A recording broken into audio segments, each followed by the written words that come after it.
इंतजार खत्म, टूर्नामेंट शुरू। चैंपियंस ट्रॉफी 2025 के पहले मुकाबले में पाकिस्तान का सामना होगा न्यूजीलैंड से। मैच का प्रीव्यू करने के लिए ESPN Cricinfo match day Hindi में हमारे साथ शामिल हैं Urooj Mumtaz. Urooj, welcome back, so good to see you. बड़ा टूर्नामेंट है और बहुत बड़े नैरेटिव्स है, क्योंकि 29 साल के बाद एक आईसीसी इवेंट पाकिस्तान में, 15 साल के बाद पाकिस्तान एक आईसीसी इवेंट में बतौर डिफेंडिंग चैंपियंस। भले ही 8 साल बीत गए हो उस चैंपियंस ट्रॉफी को जो भारत बुलाना चाह रहे हैं पिछले 8 साल से, लेकिन सब कुछ एक साथ जोड़े तो ये बहुत खास लम्हा है पाकिस्तान क्रिकेट के लिए। बिल्कुल, जिस तरह से आपने कहा कि वाक़ई बहुत ख़ास लम्हा है, बहुत बड़ा ओकेज़न है बिकॉज़ इसकी मैग्नेमिटी को समझना आप अगर पाकिस्तान में मौजूद हों, तो वो ट्राई नेशन जो भी है, उससे थोड़ा-सा अंदाज़ा होता है कि पाकिस्तान के जो क्रिकेट लवर्स हैं, वो जो बातें चल रही हैं, जो क्राउड में आए, ऑब्वियसली स्टेडियम्स रीबिल्ड हुए हैं, तो बहुत ज़्यादा ये एक तो बड़ा मौका है, जिस तरह आपने कहा कि डिफेंडिंग चैंपियंस हैं और घर पे ट्रॉफी डिफेंड करने का जो प्रेशर है, वो अलग ही होगा। तो आई थिंक ये बहुत बड़ा ओकेजन है जिस तरह से आपने कहा 29 साल बाद और पाकिस्तान पे प्रेशर भी बहुत होगा यकीनन। जी हाँ, अगर 2017 चैंपियंस ट्रॉफी पे वापस जाए तो उस स्क्वाड से लेके अब तक बचे सिर्फ 2 सर्वाइवर, लेकिन देखिए कुदरत का निज़ाम कि वो दोनों अब पाकिस्तान की नई सलामी जोड़ी है। फ़खर ज़मान जो कि वापस लाए गए हैं ओडीआईज़ में, और बाबर आज़म जिन्होंने इस फॉर्मेट में ओपनिंग पिछले 10 साल से की ही नहीं थी इस ट्राई सीरीज़ के पहले। साइम आयूब की कमी तो खटकेगी, पर क्या ये सही जोड़ी है?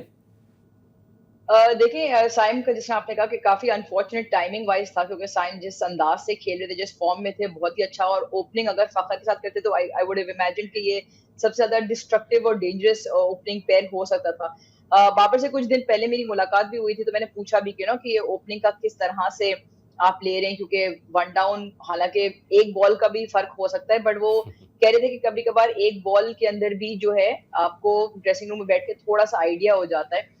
तो उनको थोड़ा-सा टाइम लगा बट उन्होंने कहा कि टीम के लिए जो बेहतर है बट दूसरी बात ये है कि अगर इस टूर्नामेंट पाकिस्तान ने अच्छा करना है तो बाबर के लंबे और बड़े रन करना बहुत ज़रूरी है।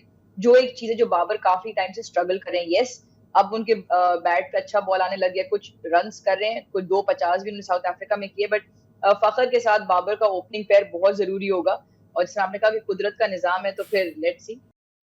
न्यूजीलैंड की ओर अगर रुख फरमाए उरूज, तो बड़ा ही अजीब सा किस्सा है कि शायद ही कोई मेहमान टीम होगी जो इतनी वाकिफ है इन कंडीशन से, क्योंकि न्यूजीलैंड 2023 से 11 वनडे खेल चुके हैं पाकिस्तान में, इतने T20s भी खेल चुके हैं, और जब उन सीरीज़ के लिए आ रहे थे तो वो काफ़ी एक एक्सपेरिमेंटल सी स्क्वाड थी, लेकिन वही स्क्वाड अब न्यूजीलैंड की full strength first string team है। तो न्यूजीलैंड की स्क्वाड पर आपकी क्या राय है? आई थिंक ऑनररी पासपोर्ट दे देना चाहिए उनका। जिस तरह आपने कहा कि वो ऑलमोस्ट हर दूसरी सीरीज पाकिस्तान की चाहे टी20 या वनडे टेस्ट जो है वो न्यूजीलैंड के साथ हो रही है। उसमें आई गेस न्यूजीलैंड को एडवांटेज ये रहा है कि even after the recent tri nation series वो जितने फेमिलियर हैं कंडीशंस के लिए, चाहे वो कराची हो, चाहे पिंडी हो, चाहे लाहौर हो, डिपेंडिंग कि अगर उनको कहीं पर भी खेलना पड़ गया, बट कराची से वो इंस्पिरेशन इसलिए भी ड्रॉ कर सकते हैं क्योंकि अभी जो ट्राई नेशन का फाइनल हुआ, इनफैक्ट दोनों मैचेस जो पाकिस्तान के खिलाफ उन्होंने जीते, बहुत कन्विंसिंगली जीते। मल्टीपल प्लेयर्स उनके फॉर्म में नजर आए और जिसने आपने कहा कि एक्सपेरिमेंटल साइड जो आई, तो उन एक्सपेरिमेंटल साइड्स में से भी बहुत सारे प्लेयर्स इस मेन टीम का हिस्सा हैं। विलो रोक अगर आप देख लें, will young, mark Chapman, all three have also done well जब वो आते रहे। एंड ऑब्वियसली मैच विनर्स की सूरत में उनके पास बहुत सारी फायर पावर है and they are doing really well. तो ये काफी इंटरेस्टिंग मुकाबला हो सकता है। पहला ही टूर्नामेंट का मैच है और छोटा सा टूर्नामेंट है क्योंकि 3 मैचेस हैं आपके पास राउंड के, तो आई थिंक ये दोनों टीमों के लिए टोन सेट कर जाएगा। एक और फैक्टर न्यूजीलैंड के स्क्वाड में विच स्टैंड्स आउट इज कितने सारे ऑलराउंडर्स हैं। मतलब काफ़ी लाइकली सिनेरियो है कि उनके प्लेइंग 11 में 8 से 9 बैटर्स हो, 8 से 9 गेंदबाजी के विकल्प हो। तो ये एक यूनिक स्ट्रेंथ है और उसमें बहुत सारे स्पिनर्स भी शामिल हैं। बहुत यूनिक स्ट्रेंथ है एंड नॉर्मली आप द कीवी साइड से एसोसिएट करते हैं कि वो खामोशी से अपना काम करते हुए चले जाते हैं विदाउट मेनी फायरवर्क्स, बट इस साइड में अगर आप देखें खासतौर पे Daryl Mitchell, somebody who springs out, जो अग्रेसिव बैटर है। रचिन रविंद्रा, ऑब्वियसली उनके सर पे इस वक्त चोट है, आई डोंट नो वो पहले मैच के लिए रेडी होंगे कि नहीं होंगे, बट वो दो ऐसे प्लेयर्स हैं जो एक कंप्लीट ऑलराउंडर्स हैं। ग्लेन फिलिप्स को आप पीछे नहीं छोड़ सकते, कोई उस दिन 55 या 50 बॉल में उन्होंने 100 कर दिया था। डैनी मॉरिसन ने उनको man with the golden arm भी कहा था उस मैच के दौरान क्योंकि वो ऑफ स्पिन भी कर सकते हैं। और सारे ही उनके प्लेयर्स जो हैं बैटिंग डेप्थ, मिच सैटनर खुद शायद 9 पे बैटिंग करने आएंगे।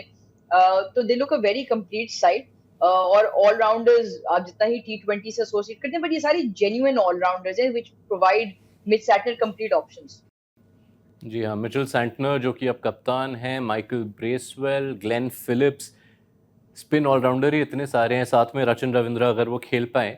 और इत्तेफाक की बात कि एक बाहर की टीम आ रही है सब कॉन्टिनेंट में, जो मेज़बान टीम है उसके पास स्पिनर उतने ज़्यादा नहीं है, क्योंकि पाकिस्तान के खेमे में एक अबरार अहमद है जो काफ़ी इनएक्सपीरियंस्ड है इस फॉर्मेट में, और उसके अलावा अगर स्पिन विकल्प देखें तो सिर्फ सलमान आगा और खुशदिल शाह। अगेन सिलेक्शन कमेटी ने क्या सोचा था, कैसी विकेटें तैयार हुई होंगी, नहीं हुई होंगी, अब ये हमने इसी ट्राई नेशन में देखा कि कुछ बिल्कुल ही फ्लैट ट्रैक्स थे, फाइनल में spin played a huge role, Pakistan उस तरह से रन नहीं कर पाया। बट ये थोड़ी सी कंसर्निंग बात जरूर होगी, क्योंकि जो 10 से 40 ओवर के बीच का जो खेल होता है वो अक्सर स्पिनर्स डोमिनेंट ही होता है ओडीआई क्रिकेट में। न्यूजीलैंड की तरफ आप नजर डालें तो वो 6.5 की औसत से इन 30 ओवर में रन करते हैं, और प्रीडोमिनेटली उसको पाकिस्तान के स्पिनर कराएंगे। आप सलमान अली आगा की बात कर लें, अबरार की बात कर लें, दोनों ही इंटरनेशनल क्रिकेट में भी बहुत नए हैं। तो अबरार से तो बल्क ऑफ द बॉलिंग होगी, सलमान से भी आई एम श्योर काफी ज्यादा बॉलिंग की जाएगी।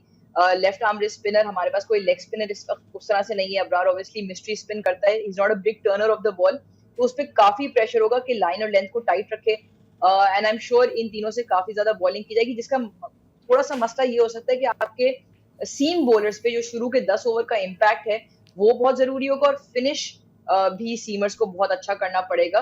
सो दे विल होप के स्पिनर्स एटलीस्ट बीच में अच्छा कंटेन और विकेट्स लेके दें उनको। तो ऐसे में जो पाकिस्तान के पेसर्स हैं, जो ऑब्वियसली हमेशा स्ट्रेंथ रहते हैं, उन पर दारोमदार काफ़ी आ जाता है। आप अगर शाहीन, नसीम, हारिस रऊफ अगर वो फिट हो, मोहम्मद हसनैन, उनके फॉर्म से आप कितने सहमत हैं कमिंग इनटू दिस टूर्नामेंट? देखिए, ऑफ लेट पाकिस्तान सीमर्स के form, fitness, longevity into the game का कंसर्न जरूर रहा है, बिकॉज ऑब्वियसली अलग अलग टाइम पे हमारे फास्ट बॉलर्स टूटे हैं, जितनी क्रिकेट आजकल हो रही है। But Shaheen at least in the last month और सो पहली दफा ऐसे लगे अपनी इंजरी के बाद कि उनकी पेस, उनका स्विंग, उनका रिदम कुछ बेहतर नजर आए।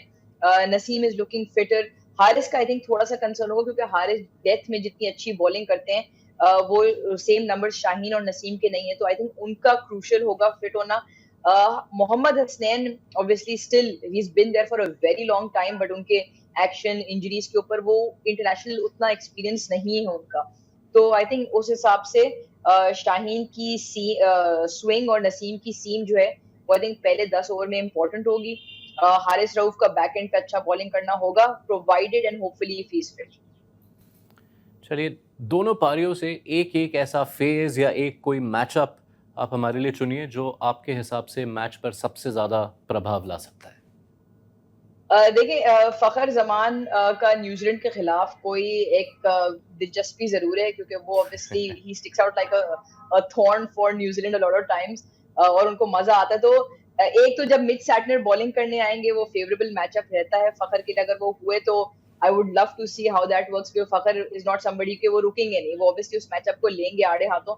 बट मैच मेरे लिए होगा कि न्यूज़ीलैंड के spinners in that middle phase, और पाकिस्तान उसको किस तरह से झेलता है, खासतौर पे सलमान अली आगा और मोहम्मद रिजवान जो स्पिन को अच्छा खेलते हैं, क्योंकि पाकिस्तान की बैटिंग डेप्थ भी थोड़ी सी कंसर्निंग है, क्योंकि अगर तैयब ताहिर, खुशदिल शाह, फहीम अशरफ जो बहुत अर्से तक टीम का हिस्सा नहीं थे, वो 6, 7 और 8 पे खेलेंगे, तो रिस्पॉन्सिबिलिटी सलमान और रिजवान पर आएगी।